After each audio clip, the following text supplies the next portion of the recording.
Hello po sa lahat. Again, si Lynn po ito.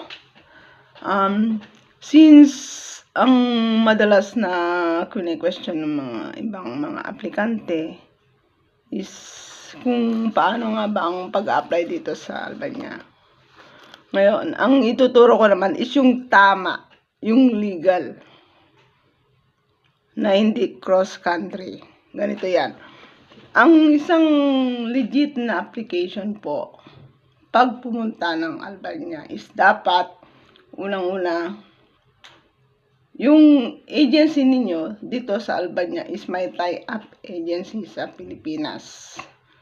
Bakit kailangan yon? Para kung sakali mang magkaroon kayo ng problema dito sa Albania at bigla kayong pinauwi o tinerminate ng walang dahilan or nagkaroon ng pagkakamali ang agency or employer nyo dito sa Albania, is pwede yung habulin kahit nasa Pilipinas pa kayo.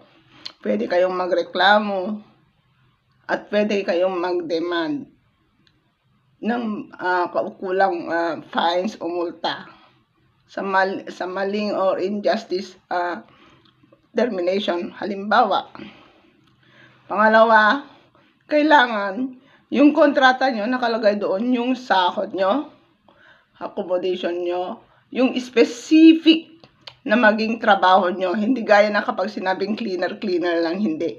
Kailangan specific. Halimbawa, cleaner kayo sa isang hotel. Cleaner lang kayo sa isang hotel. Ganun lang.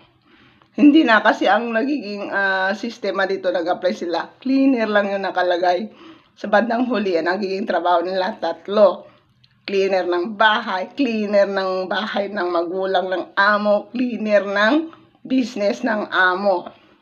So, kailangan specific sa kontrata nyo, yung sahod nyo, trabaho nyo, saan kayo titira, sinong amo nyo, anong oras yung magiging trabaho nyo, bayad ba yung OT nyo, mga ganun.